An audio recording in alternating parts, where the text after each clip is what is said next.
ETF index mutual funds నేర్చుకుని stock మార్కెట్లో రాణించాలనుకుంటున్నారా? వెంటనే ఈ నెంబర్కి కాల్ చేయండి.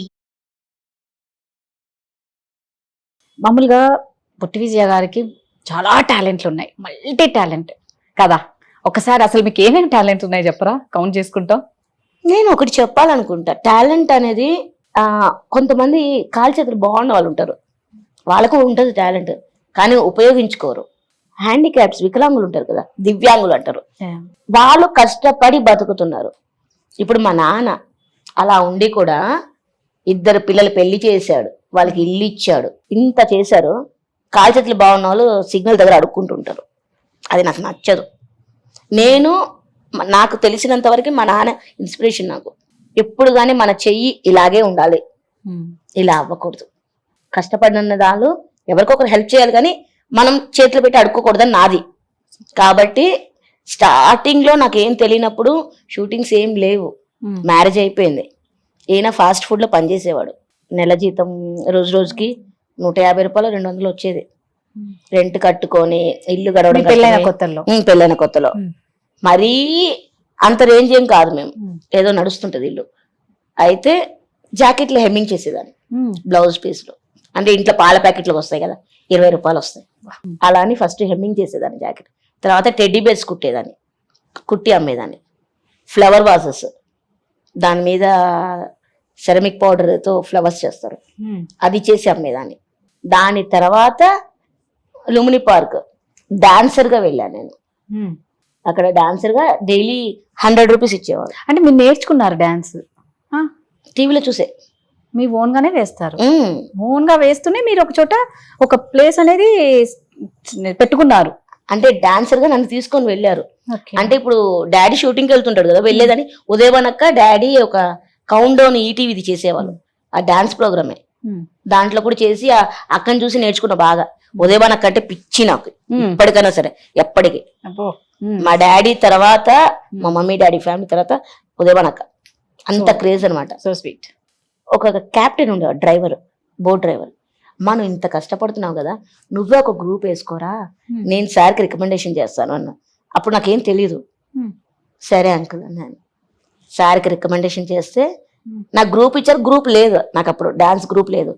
వేరే గ్రూప్ ఆల్రెడీ ఉన్నారు కదా, ఆ పిల్లలందరూ మేము చేస్తాం అని చెప్పి వాళ్ళందరూ వచ్చి నా గ్రూప్లో చేసి తర్వాత నేను గ్రూప్ని పిలిపించుకున్నా. నాకు నిజంగా దేవుడు ఎట్లా అంటే, ఏదైనా ఒక చిన్న కష్టం వచ్చినా అది సాల్వ్ అయిపోతూ ఉంటుంది, పక్క నుంచి ఇస్తూ ఉంటాడు నాకు. నేను ఎవరికైనా హెల్ప్ చేయాలన్నా కూడా ఒక 10 రూపాయలు ఇచ్చానంటే పక్క నుంచి 10 రూపాయలు 15 రూపాయలు వచ్చేస్తుంటాయి నాకు. నేను అందుకే ఒకరికి ఇవ్వడానికి భయపడా, ఎందుకంటే దేవుడు నాకు ఇస్తాడని. అలాగా 2 years కష్టపడి 20 years గా చేస్తున్నాను నేను ఇప్పుడు ఇన్ఛార్జిగా. మనకు కరోనా వచ్చింది 3 years, అవునా? అప్పుడు ఎక్కడ ఏ వర్క్ లేదు, ఏం చేయాలో తెలియదు, తినడానికి తిండి లేదు. అంత కష్టం ఉన్నప్పుడు ఏమైంది, అక్కడక్కడ రైస్ బ్యాగ్లు వచ్చినాయి, అందరు ఇచ్చేసారు తినడానికి తిండి అంతా. ఇప్పుడు మనకు పాల ప్యాకెట్ అదేదన్నా కొంచెం అమౌంట్ కావాలి ఖచ్చితంగా. అప్పుడు యాప్స్ వచ్చినాయి తెలుసా, లైవ్ ప్రోగ్రామ్, బీగో లైవ్ అని స్ట్రీమింగ్ వచ్చింది. దాంట్లో ఒక 50,000 దాకా ఎర్న్ చేశాను. అంటే మనం లైవ్ ఇవ్వాలి, వచ్చిన పబ్లిక్ ని ఎంటర్టైన్ చేస్తూ లైవ్ ఇవ్వాలి.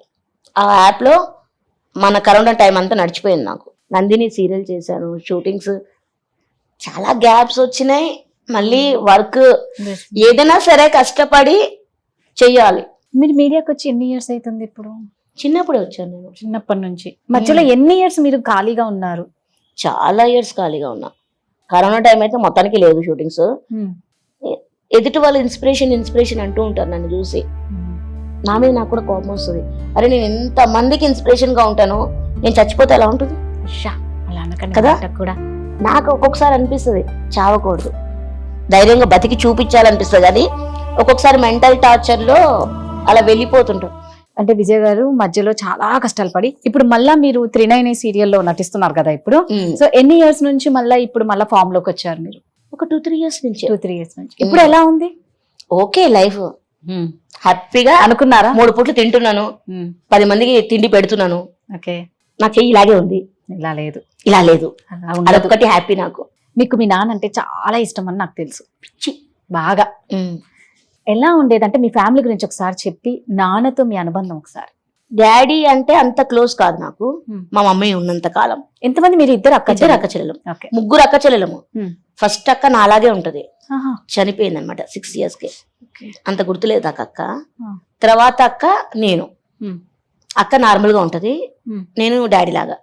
అక్క అమ్మ పోలిక, నేను నాన్న పోలిక. డాడీ వాళ్ళది లవ్ మ్యారేజా? Hmm. ఆహా.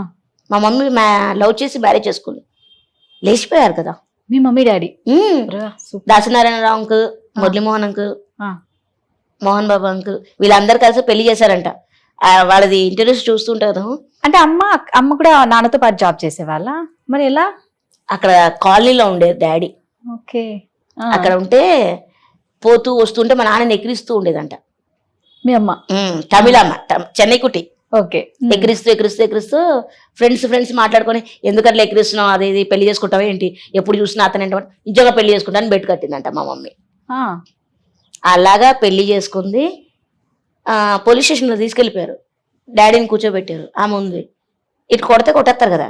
మళ్ళీ వీళ్ళందరూ వచ్చారు ఆర్టిస్ట్లో, ఆ. వచ్చి నేను తీసుకుపోయింది, ఆమె నన్ను తీసుకుపోయింది కావాలంటే. అంటే మా మమ్మీ చెప్పింది నేనే పెళ్లి చేసుకున్నానని. కానీ నిజంగా ఒక విధంగా ఆలోచిస్తే మా మమ్మీ చాలా గ్రేట్, చాలా బాగుండేది. హీరోయిన్ ఆఫర్ కూడా వచ్చింది మా మమ్మీకి. ఆ.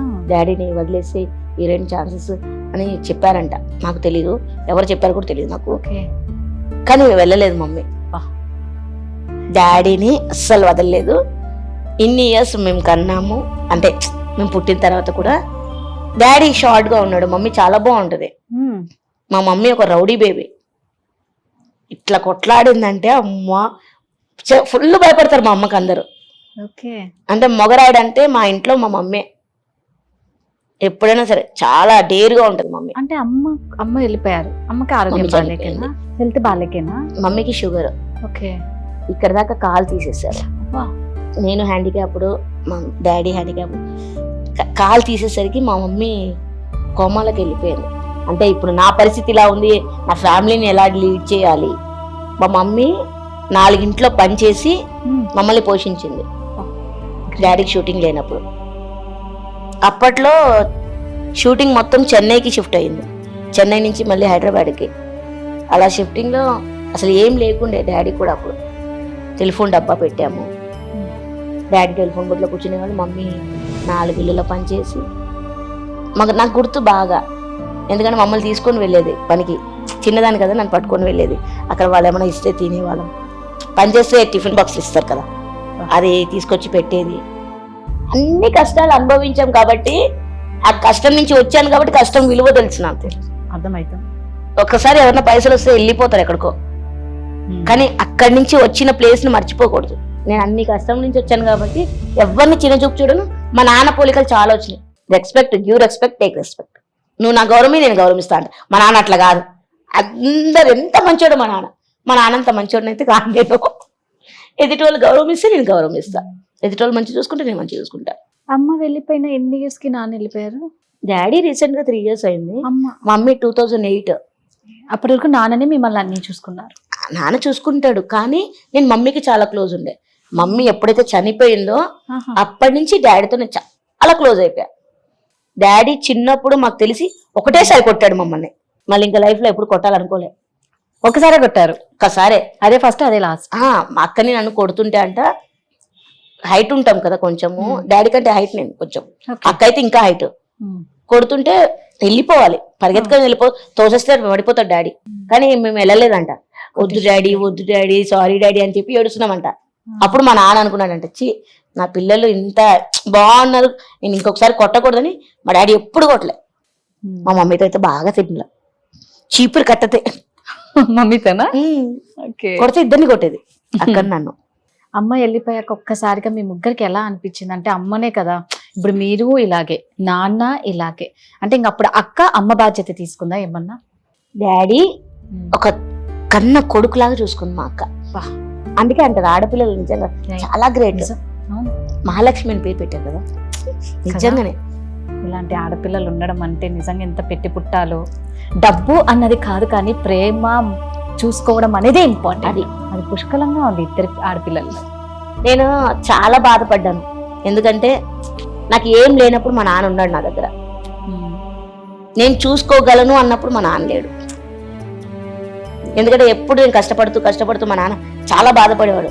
అరే నా ఆడపిల్ల కదా, మగపిల్లడిగా ఉంటేనే బాగా బతికేదేమో, ఎలా బతుకుతుంది నా గురించే ఇంత ఆలోచించేవాడు మా నాన్న. నేను అదే అనుకున్నా, సొంత ఇల్లు కట్టాలి, ఒక వెహికల్ తీసుకోవాలి. కట్టారు కదా సొంత ఇల్లు? ఆ వెహికల్ మా నాన్న తీసుకెళ్ళాలని కోరిక నాకు. కట్టేసా. నాకు అదే అనిపిస్తుంది, అరే డాడీ ఎందుకు అంత తొందరగా వెళ్ళిపోయావు అని. అమ్మా, నిజంగా ఆడపిల్లలకి నాన్న మీద ఉన్న ప్రేమ అది మగపిల్లలకి తండ్రి కన్నా ఆడపిల్లలకి తండ్రికి చాలా కనెక్షన్ బాగుంటుంది. ఎక్కువ ఉంటది తండ్రి కూతురికి. నిజంగా నాకైతే అర్థమవుతుంది. పుట్టినిజ గారికి వంటలు ఎన్నొచ్చు? చాలా వచ్చు తెలుసు. బాగా వచ్చా? వేడి నీళ్ళు బాగా పెడతా. ఆ? వేడి నీళ్ళు బాగా పెడతా. కష్టమే, చాలా గుడ్డు కష్టం. ఉడక పెడతా. ఓ ఇంకా ఇంకా అన్నం వండుతా. అన్నం. సుమన్ టీవీలో మీ పర్సనల్ అండ్ బిజినెస్ ప్రమోషన్స్ కోసం కింది నెంబర్కి కాంటాక్ట్ చేయండి.